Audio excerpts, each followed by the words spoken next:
দেশের মানুষের সবচেয়ে আস্থার প্রতীক যিনি, এই দেশের বহু সংকট, এই দেশের বহু ক্রান্তিকাল যিনি মানুষ এবং জনগণ এবং দেশ এর বাইরে কখনো যাননি। অনেক চক্রান্তকারীরা তাকে দেশ থেকে সরিয়ে দেওয়ার চেষ্টা করেছে, তারপরেও তিনি অটল মনোভাব নিয়ে, মনোবল নিয়ে তিনি মানুষের নেতৃত্ব দিয়ে গেছেন।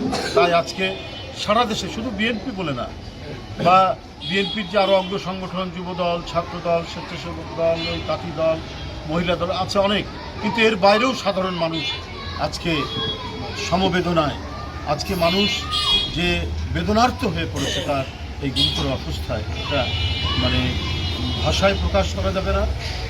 এখানে ইমাম সাহেব আমাদের এখানকার অত্যন্ত একজন গুণীজন মানুষ, তার মাধ্যমে আর এখানে এতিম বাচ্চারা, মাদ্রাসার বাচ্চারা, এরা কোরআন পড়ছে সকাল থেকে।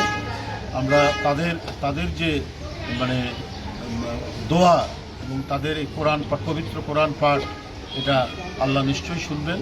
আর এখানে আমরা যে সাদকায়ে জারিয়া যেটা বলে সৎকার, সেটা এখানে ব্যবস্থা করা হয়েছে।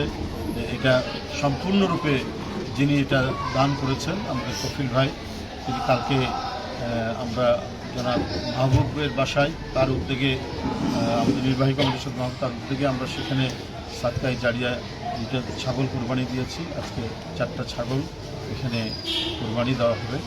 আমাদের কফিল ভাই, ঢাকা মহানগর উত্তর বিএনপি যুগ্ম আহ্বায়ক, তার ব্যবস্থাপনায়, তার পৃষ্ঠপোষকতায় এটি হচ্ছে।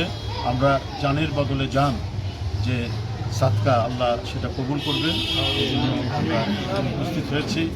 এখানে 3 বাচ্চা এবং মাদ্রাসার বাচ্চারা সবাই উপস্থিত আছে। আল্লাহ নিশ্চয় দোয়া করবেন।